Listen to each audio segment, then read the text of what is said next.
সকলে আমার প্রীতি ও শুভেচ্ছা নেবেন, আশা করি ভালো আছেন। দেখেন, আবার শুরু হলো সীমান্তের উত্তেজনাকে ভুলে ভারত ও চীনের মধ্যে সম্পর্ক। 5 বছর পর ভারত চীনের বিশেষ বৈঠক, সীমান্ত বাণিজ্য তীর্থযাত্রা চালুর সিদ্ধান্ত। দেখেন, তীর্থযাত্রা আবার চালু করবে চীন।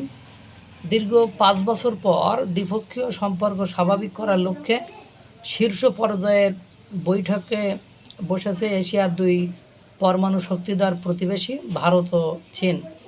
বুধবার বেইজিংয়ে ভারতের জাতীয় নিরাপত্তা উপদেষ্টা অজিত দোভাল এবং চীনের পররাষ্ট্রমন্ত্রী ওয়াং ইর মধ্যে অনুষ্ঠিত এই বিশেষ প্রতিনিধি পর্যায়ের বৈঠকে সীমান্ত বাণিজ্য এবং তিব্বতে ভারতীয়দের তীর্থযাত্রা পুনরায় চালু করার বিষয়ে উভয় পক্ষ সম্মত হয়েছে। একই সঙ্গে বিরোধপূর্ণ প্রকৃতি ও নিয়ন্ত্রণ রেখার শান্তি ও স্থিতিশীলতা বজায় রাখার উপর বিশেষ জোর দেওয়া হয়। ভারতের পররাষ্ট্র মন্ত্রণালয়ের পক্ষ থেকে জানানো হয়, 2 দেশের প্রতিনিধিদের এ আলোচনায় 2024 সালের অক্টোবরে গৃহীত সেনা প্রত্যাহার চুক্তির বাস্তবায়নের অগ্রগতি পর্যালোচনা করা হয়।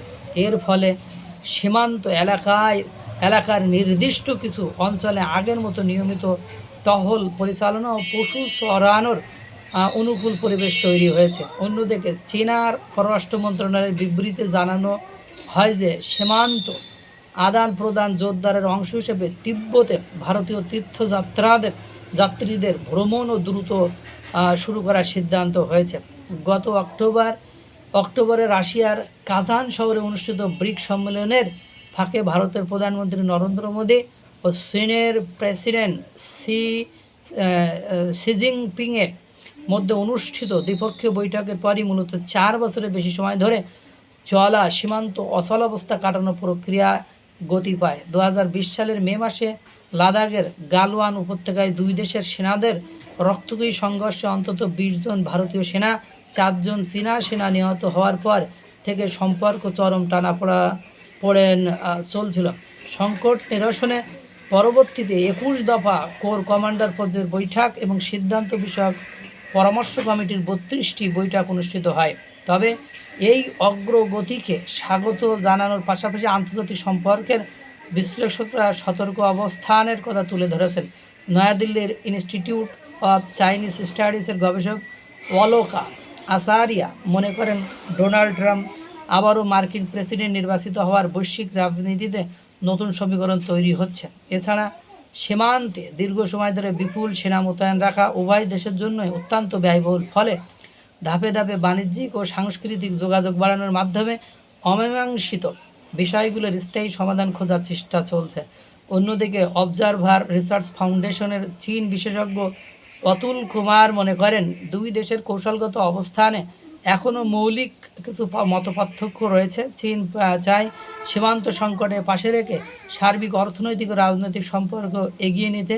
বিপরীতে ভারতের অবস্থান হলো সীমান্ত দৃশ্যমান শান্তি ছাড়া সম্পর্ক স্বাভাবিক করা অসম্ভব। তিনি বলেন, পূর্ব লাদাখ থেকে সেনা প্রত্যাহার না করা পর্যন্ত ঝুঁকি থেকেই যাবে। সীমান্তে এখনও প্রায় 1,20,000 সেনা মুখোমুখি অবস্থানে রয়েছে, যা পুরোপুরি সমাধান না হলে সংঘাতের আশঙ্কা থেকেই যায়। ভারতের সাবেক পররাষ্ট্র সচিব হর্ষবর্ধন শ্রিংলা এই আলোচনাকে অত্যন্ত তাৎপর্যপূর্ণ পদক্ষেপ হিসেবে অভিহিত করেছেন। তিনি জানান, ভবিষ্যতে 2 দেশের সম্পর্কে সার্বিক উন্নয়ন পরিমাপ করা হবে সীমান্তে কতটা স্থায়ী শান্তি বজায় থাকছে তার উপর। উল্লেখ্য, আগামী বছর ভারত ও চীনের মধ্যকার কূটনৈতিক সম্পর্ক প্রতিষ্ঠার 75তম বার্ষিকী উদযাপিত হতে যাচ্ছে। এমন এক কূটনৈতিক সন্ধিক্ষণে দাঁড়িয়ে 2 দেশ নিজেদের দীর্ঘদিনের সীমান্ত সংঘাত অচলাবস্থা কাটিয়ে পুনরায় সহযোগিতা পথে হাঁটার বার্তা দিল। এখন দেখেন, সেই দিন শেষে যে চীন এখন এমন গাড়াকল আছে যে ভারতকে তীর্থযাত্রার সুযোগ পর্যন্ত করে দিতে তারা বাধ্য হচ্ছে। এটাই খেলা, ভারতের খেলা। খেলতে থাকুন, দেখতে থাকুন। মহান সৃষ্টিকর্তা সকলকে ভালো রাখুক, সুস্থ রাখুক।